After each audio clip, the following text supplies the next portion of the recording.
Why don't we jump into some things we're excited for this fall? We've been wanting to kind of do this, and we had to put some things on the back burner so we could get to this because it's just nonstop. But there's a lot of really exciting projects coming out in TV, film, and why don't we start with movies? What are you looking forward to this fall? Yeah, so we're actually talking about this at a pretty good time because the Venice Film Festival is currently underway right now. And then starting on the 6th September, the Toronto International Film Festival will kick off as well.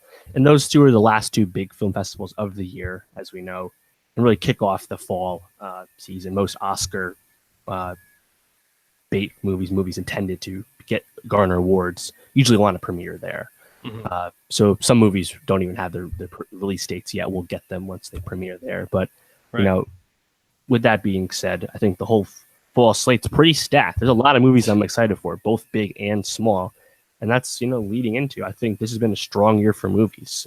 Whether you look at the big filmmakers we've already seen movies from, we've seen Coogler, Spike Lee, Spielberg, Wes Anderson.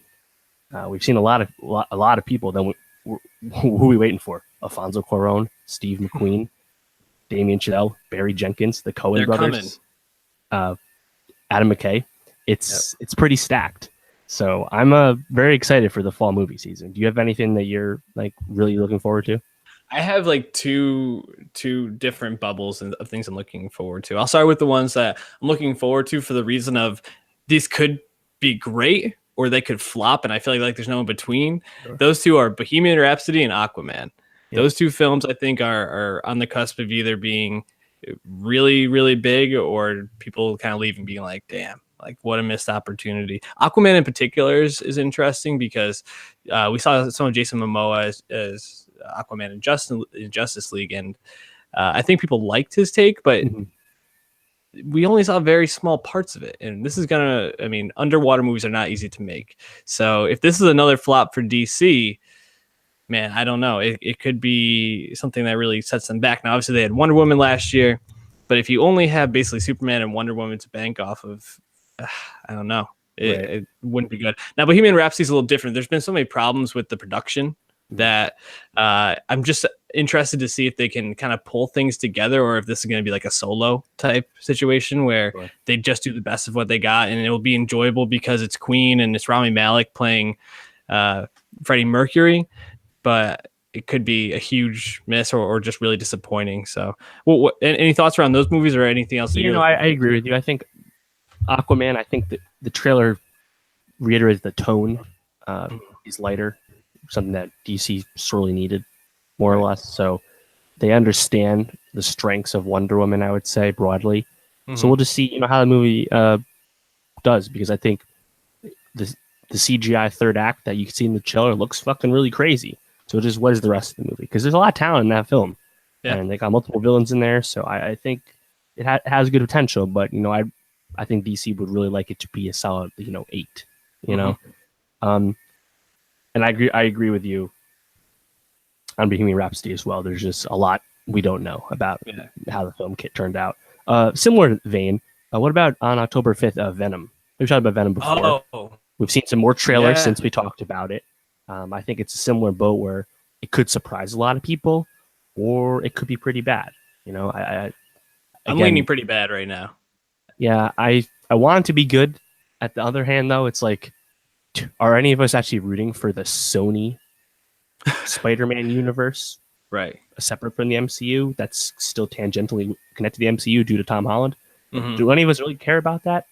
This is really the first reboot of that, right? So I don't know how invested I am in it, but it's coming. I thought the CGI Venom actually looks good, but then I hear Tom Hardy open his mouth and deliver lines, and it's just awful. Like he's doing, I don't really even know what the accent is, and he continues to make the most bizarre, ridiculous choices, which is really frustrating given the talent he has.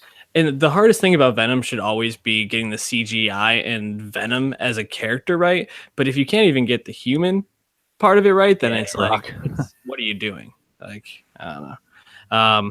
So I did want to shout out a couple movies I'm really excited for. I have 5 of them, and we can kind of jump off whichever one. So I have First Man, Widows, Creed, A Star Is Born, and Beautiful Boy. those are my 5 that I'm most looking forward to this fall. Any of those that you're also looking forward to that you want to definitely dive into? Oh, for sure. I mean, First Man got rave reviews opening up Venice. People are saying it's a step up for Damien Chazelle, and this is the dude who already made Whiplash and La La Land, so that's really ridiculous. Reiterates the fact that he's, the next Spielberg in American filmmaking. Excited as fuck for that. Beautiful Boy, that trailer, only at the one trailer right now, but Chalamet looks like he's the best actor frontrunner for this. Award season's going to be renamed Chalamet season here. Chalamet season is coming. I'm so stoked. That looks great. Widows, Steve McQueen. He hasn't put out a movie since 12 Years a Slave, and the cast is absolutely absurd. Stacked. Perhaps the strongest cast of the year. So the combination of those two should sell everyone. Right. Then Creed 2. I mean, I think Creed is the second best Rocky movie. Ryan Coogler was really good. This is not Creed 2 is not from Ryan Coogler, but they have all the other parts coming back, and Drago's son sounds like a perfect, way to make this movie. So, young Drago, hell yeah, dog. No, I mean it's gonna be, and A Star Is Born is the one we didn't talk about there, but I think that's one that is kind of on the bubble. But everything I've heard about it is that it's gonna be pretty awesome. Yeah, we already talked about one remake today. This is what the third remake of A Star Is Born, right? All of which have talented co-leads before. So every time I've seen the trailer 1 million times thanks to MoviePass, and when Gaga starts singing, dog. Every time Gaga sings, I think it's The Shallow is what everyone's calling it. Yeah. We still don't have the full version of that song. That song sounds awesome. So I get chills every time, man. Yeah, I'm excited for that for sure. A little sooner, actually, next weekend. I'm looking forward to The Predator from Shane Black. I like Shane Black a lot. He makes really unique films, and even a movie like Iron Man 3, which some people don't like. He did different things with Iron Man. So I think him doing different things with Predator is really exciting, because Predator is a franchise that has a really good first movie and a pretty solid sequel, and that's really it. So anything you can do to jumpstart that IP, I'm down with. So I'm looking forward to that for sure. We should probably move on to TV and music here, and not go too far into movies. But Mowgli is coming out October 19th, and this is going to be the second Jungle Book. No, it's not though. It got pushed back already. Back? Yes. And that's despite the fact that this movie was shot in 2012, 13. So I think WB is selling it to Netflix. So that movie is, speaking of Bohemian Rhapsody, that movie, we have no idea what the fuck's going on with Mowgli. Yeah, it's not coming out this year. All right, so slash that from the record. Something that we'll be talking about when it finally gets to Netflix. Oh, that's not good. All right, well, why don't we jump into some TV then? I mean, is there any TV shows that will be coming out that you're super stoked for, or that you're at least intrigued by? Well, we'll be talking about The Deuce season 2 premiere next week. David Simon, that was a show we talked about at great length the first season last year on HBO. So really excited to see that, as they switch time periods a bit. Still got Franco and Gyllenhaal in there, Dominique Fish back, great cast, and of course the combination of Simon and George Pelecanos is pretty damn dynamite. So we'll be talking about that a lot, obviously. But I'm also looking forward to some newer shows. The 23rd Maniac on Netflix, the reunion of Jonah Hill and Emma Stone with Carrie Fukunawa. Sounds dope. It's like a psychological show. Looks really cool. And then on the 12th, The Romanovs on Amazon from Matthew Weiner, his follow-up to Mad Men. And Amazon's actually airing that once a week, which I think is a great idea to, keep the content mill going. So those are my top choices. But I'm also looking forward to Homecoming in November from Julia Roberts on Amazon as well. So I wanted to ask, did you see this movie Kidding, or this TV show Kidding with Jim Carrey that's going to be premiering next week? Right. Yeah. Jim Carrey comeback. Yeah. Yeah. So it's going to be his first time on TV in a couple decades. I can't even think of what kind of left Hollywood in general over this decade. And he's playing this like Mr. Rogers type character who gets his personal life rocked by I don't know, something that happens. I'm guessing some sort of loss, and then how he's dealing with that. And it's on Showtime, so I'm gonna have to figure out how I'm gonna watch it. But I'm really interested to see if he can pull that off and what that return looks like. American Vandal season 2 is coming back, which was a show I think we mentioned tangentially in past episodes, but never really went too deep into. And I really enjoyed that first season. It was just some of the funniest, we talk about the dick to dick jerk off in Silicon Valley, and this is like the funniest dick humor since that, in my opinion. It was just dumb humor that you could enjoy. The Good Place coming back later on in September. Which is going to be just phenomenal. I'm all in on that show. Are you going to watch the last season of The Big Bang Theory, Dave? No. Are you going to watch the last season of House of Cards, sans Kevin Spacey? Nah, dog. I haven't watched that in three seasons. I am excited for season 2 of Marvelous Mrs. Maisel, though. No release date yet, but it'll be up. Best shows of last year. Very excited. Just kind of like scrolling through the other shows I had here, there's nothing that really jumps off the page too much. Looking forward to Little Drummer Girl okay, sometime in November. Tell me about that one. Yeah, that's I believe it's on FX, and that is I want to say it's a John le Carre adaptation. Let me fact check that, but FX is in an interesting spot right now. Absolutely. The High Castle season 3 is coming back. I think we talked about how we're out on that. Yeah, Little Drummer Girl is a le Carre novel, so a show about that. We recently got a Night Manager miniseries, which was really cool, and this one has a Skarsgård, Michael Shannon, and Florence Pugh, and Charles Dance. So I think that should be pretty great. Also, I wanted to grab your thoughts on this because this is something we've reviewed in the past. Andrew Lincoln is leaving Walking Dead.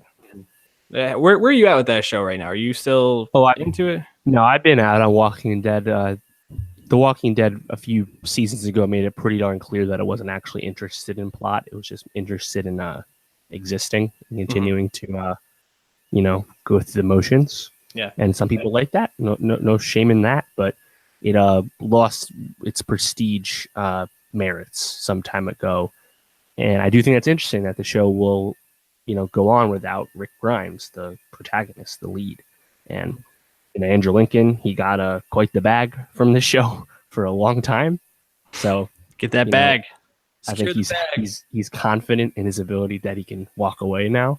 So I'm just interested to see how the show goes on from that, because I do read about it from time to time, and actually was hearing that Fear the Walking Dead spinoff actually really came into its own recently, and it's probably a better show because it has different intentions. So AMC, the Walking Dead franchise is its bread and butter post Better Call Saul and Mad Men. So it's interesting to see how this will pan out. One more show I wanted to highlight, talking about seeing how it's going to move on without its main character, The Connors, which, Roseanne came back earlier. Was it this year? It's crazy. And it dominated the ratings, got a shout out from our president. And then all the political stuff happened, and now Roseanne will not be part of it.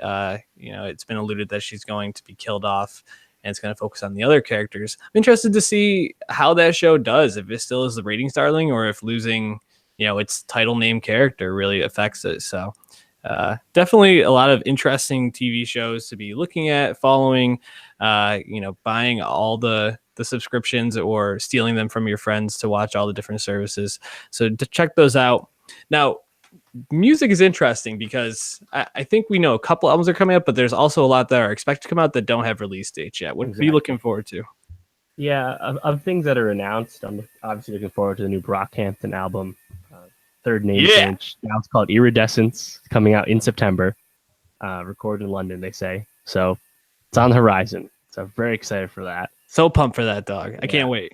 Other than that, JID and No Name supposed to be dropping in September sometime. And Logic actually recently announced he's dropping Young Sinatra 4, his follow-up to his very successful cult mixtape series, Young Sinatra, that really brought him his first fans. And that was really when he was really just about being a, your rapper's favorite rapper and rapping over fucking Biggie beats and shit.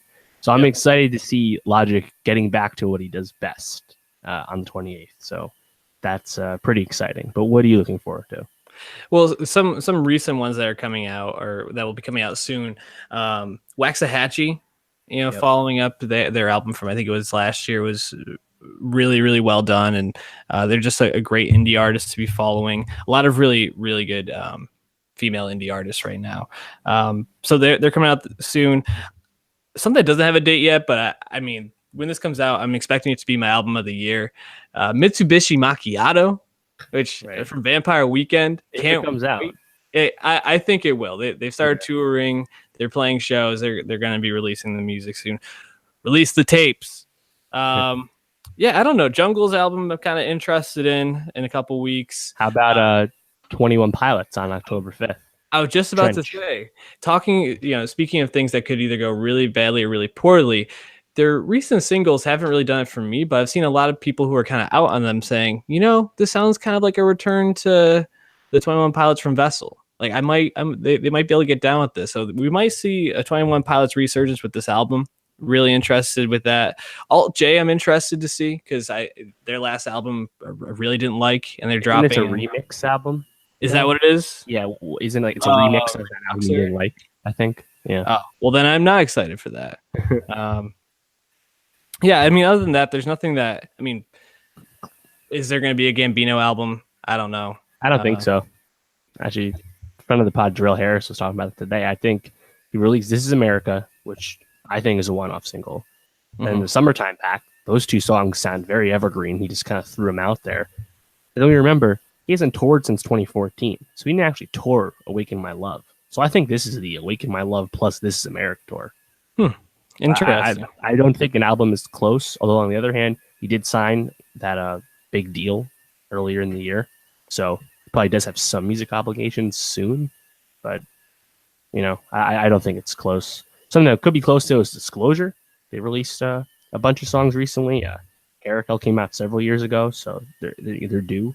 Anderson .Paak, I thought something was coming given the time frame, and Bubblin's already out, so that I could see that. Little Dicky, another person who, after Freaky Friday's big success, I figured he had an album coming, and I think he still does, but it's been some time. He's going on tour too, so you'd think it's come. Then everything else is just pretty hypothetical. Chance the Rapper, maybe. Schoolboy Q, sometime. James Blake, maybe. Stuff like that. Yeah, no, I think the ones like you just named, Disclosure, Anderson .Paak, Vampire Weekend, the ones that I'm most excited for, but they're not even on the schedule yet. So hopefully we get those. Music's kind of up in the air, but a lot of we'll be talking about a lot of different people, and that might give us a chance to maybe see some new people break out end of the year. So always stay tuned.